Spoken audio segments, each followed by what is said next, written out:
बेहतरीन drama serial गुड्डी में आप देखेंगे कि इन लोगों के रंग दंग देख के गुड्डी काफ़ी हैरान और परेशान है और कहते हैं कि आखिर ये लोग क्या करना चाहते हैं।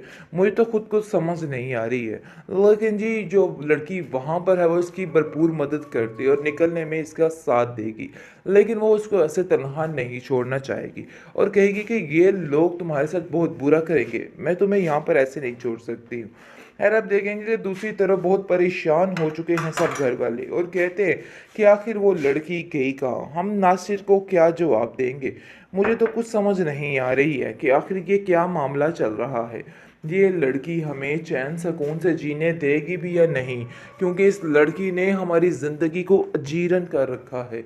मैं बहुत परेशान हूँ और नासिर को बताते ही नहीं है। नासिर भी बहुत परेशान है और कहता है कि जिस दिन का मैं उस लड़की को उधर छोड़ के आया हूँ, ना जाने क्या हलचल है। ऐसा लग रहा है कि जैसे उससे बदतर जगह पर उसको छोड़कर आ गया।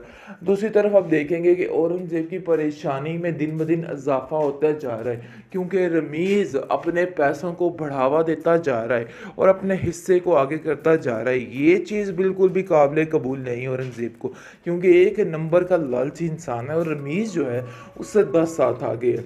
इसलिए इसको वही टकरेगा और वही इसको सेट करेगा।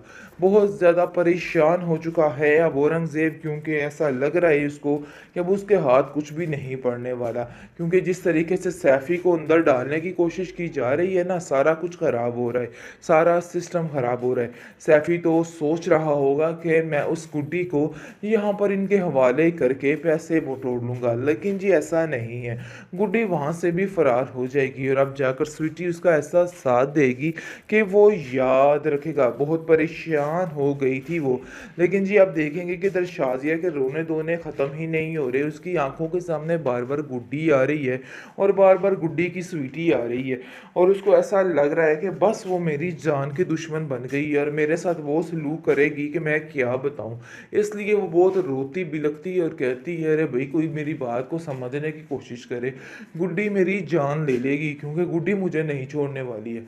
मैं जानती हूँ कि गुड्डी कभी भी मुझे ऐसे नहीं छोड़ सकती है, हमेशा मुझे जलील करने की कोशिश की है, लेकिन मज़ीद अब फिर ऐसा ही होने वाला है। कब ही की ज़िंदगी गुजार रही हूँ, लेकिन अब ऐसा नहीं होगा। अब गुड्डी को मरना ही होगा, क्योंकि जब तक गुड्डी यहाँ पे रहेगी इस दुनिया में, हमारा कुछ भी ठीक नहीं हो सकता और उस लड़की का यहाँ से जाना ही बेहतर है, क्योंकि उसने ही हमारी ज़िंदगी जीरन की हुई है और उसकी वजह से ही सारे मामलात ख़राब हैं। मैं उस लड़की को एक पल के लिए भी बर्दाश्त नहीं कर सकती हूँ। औरंगज़ेब कहता है कि बस चंद ही दिनों की दूरी है, सब ठीक हो जाएगा और तसल्ली देने की कोशिश भी कर रहा है कि देखो भाई जो कुछ भी है सारा कुछ तुम्हारा है, परेशान होने की कोई ज़रूरत नहीं है। आखिर जो कुछ मैं कर रहा हूँ सिर्फ और सिर्फ तुम्हारी वजह से कर रहा हूँ, इसलिए इन बातों की टेंशन को दिमाग से नहीं है। मुझे तो खुद कुछ समझ नहीं आ रही। सैफ़ी चलो ठीक है गुड्डी को ठिकाने लगा ही देगा, लेकिन वो भी तो हिस्सेदार बन जाएगा। अरे भाई हम लोग कहाँ कहाँ हिस्से बढ़ते रहेंगे।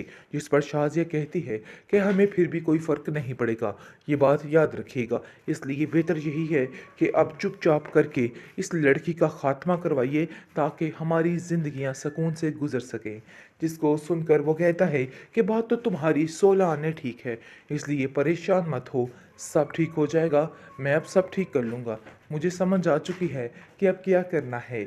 इसलिए आप देखेंगे कि गुड्डी भी उधर बहुत परेशान है, क्योंकि उसको सैफ़ी की हरकतें कुछ मशकूक दिखाई देती हैं और वो सोचती है कि मैं मामू जान को सारी बात बता दूं कि इन लोगों ने मुझे थप्पड़ पे थप्पड़ भी मारे थे।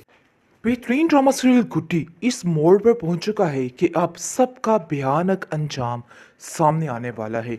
सबको पता चलने वाला है कि आखिर गुड्डी से जिसने पंगा लिया है उसका बुरा हश्र हो जाएगा। बहुत परेशान हो चुकी हैं गुड्डी साहिबा, क्योंकि वो जान रही हैं और समझ रही हैं कि यहाँ पर उनका दिवाला निकलने वाला है। लेकिन असल दिवाला सैफ़ी निकालने की कोशिश कर रहे, क्योंकि वो सारे राज जान चुका है और नासिर से कहता है कि तुम फिक्र मत करो, अब मैं सारा मामला हैंडल कर लूँगा। उसको तो काफ़ी तसल्ली दी जा रही है, लेकिन अंदर ही अंदर इस लालची इंसान ने और ही प्लानिंग कर रखी है। बस गुड्डी की जान लेने की कोशिश करेंगे और कहेंगे कि बस अब सारा पैसा मेरा भी होगा, इसलिए बेहतर यही है कि अपने दिमागों को आप लोग दुरुस्त कर लो। जिस पर औरंगज़ेब इस बात की हामी भर लेगा और हमज़ा भी खैर से घर वापस आ जाएगा, क्योंकि हमज़ा की तो गलती है ही नहीं थी। वो बेचारा खुद बहुत परेशान है गुड्डी की वजह से और रो रो कर अपनी माँ के सामने कहता है कि मुझे उसकी बहुत फ़िक्र है, समझ नहीं आ रही कि आखिर मैं क्या करूँ, कैसे सब ठीक हो सकता है, कुछ भी रास्ता नहीं निकल रहा है, बहुत परेशानी का आलम है। और औरंगज़ेब से जैसे ही बात होती है सैफ़ी की, सैफ़ी कहता है कि जितनी जल्दी हो सके ये सारा बंदोबस्त करो, मैं गुड्डी को ठिकाने लगाता हूँ और तुम अपने पैसे को, यानी कि अब सारा पैसा जो है उसमें मेरा हिस्सा भी बनता है। लालची ही लालच, लालच ही लालच, हर तरफ और कुछ भी नहीं है। आप देखेंगे कि गुड्डी घबराई हुई होती है और कहती है कि नासिर मामू मुझे यहाँ से ले जाइए। ऐसा लगता है कि मामलात ख़राब हो जाएंगे और कुछ गलत हो जाएगा। शाज़िया जो है वो कहती है कि मुझे तो यकीन ही नहीं आ रहा कि आखिर मेरा भाई इतना घटिया कैसे निकल सकता है, ये सब कुछ वो कैसे कर सकता है, मुझे यकीन नहीं आ रहा। जिस पर सैफ़ी उसको यकीन दिलाएगा और कहेगा कि बस मैं तुम्हें जो कह रहा हूँ यही हकीकत है, ये सब कुछ नासिर ही करवा रहा था और नासिर इसकी जान बचाने की कोशिश कर रहा है। नासिर से बच के रहो, नासिर कभी भी तुम्हारा सगा नहीं हो सकता है। ये बात सुनकर औरंगज़ेब आग बगोला हो जाएगा और कहेगा कि मैं तो पहले ही कहता था कि नासिर ने ही सब कुछ किया होगा, मेरा दिल इस बात की गवाही दे रहा था। अरे भाई, जो बंदा कितनी देर का यहाँ पे टिका हुआ है, एकदम से उसके पाँव इस घर में लग ही नहीं रहे, बार बार वो यहाँ से निकलने के बहाने ढूंढ रहा है, इसमें कोई ना कोई तो वजह ज़रूर होगी। जिस पर शाज़िया कहती है कि मैं नासिर का वो हाल करूँगी कि नासिर याद रखेगा। लेकिन अभी फ़िलहाल औरंगज़ेब उसको इन सब बातों से मना कर देगा और कहेगा कि नहीं, फ़िलहाल ऐसी कोई बात ना की जाए, क्योंकि अगर ऐसी कोई बात की गई तो मसला काफ़ी गंभीर हो सकता है, टेंशनें बढ़ सकती हैं। क्योंकि मुझे तो यकीन है इस चीज़ का कि अब कुछ ना कुछ ज़रूर अच्छा हो जाएगा। सैफ़ी ने जैसे हमारी मदद की है, वो बहुत ही बेहतरीन इंसान है, मैं उसका कभी भी शुक्रिया अदा नहीं कर सकती। औरंगज़ेब कहता है कि अरे भाई, तुम्हें समझ नहीं आ रही कि हम लोग हिस्सेदार पे हिस्सेदार बढ़ाई जा रहे हैं, इसके अलावा हमारा कोई काम नहीं है, मुझे तो खुद कुछ समझ नहीं आ रही। सैफ़ी चलो ठीक है, गुड्डी को ठिकाने लगा ही देगा, लेकिन वो भी तो हिस्सेदार बन जाएगा। अरे भाई, हम लोग कहाँ कहाँ हिस्से बढ़ते रहेंगे। जिस पर शाज़िया कहती है कि हमें फिर भी कोई फ़र्क नहीं पड़ेगा, ये बात याद रखिएगा, इसलिए बेहतर यही है कि अब चुपचाप करके इस लड़की का ख़ात्मा करवाइए ताकि हमारी ज़िंदगियां सुकून से गुजर सकें। जिसको सुनकर वो कहता है कि बात तो तुम्हारी 16 आने ठीक है, इसलिए परेशान मत हो, सब ठीक हो जाएगा, मैं अब सब ठीक कर लूँगा। मुझे समझ आ चुकी है कि अब क्या करना है, इसलिए अब देखेंगे कि गुड्डी भी उधर बहुत परेशान है, क्योंकि उसको सैफ़ी की हरकतें कुछ मशकूक दिखाई देती हैं और वो सोचती है कि मैं मामू जान को सारी बात बता दूं कि इन लोगों ने मुझे थप्पड़ पे थप्पड़ भी मारे थे।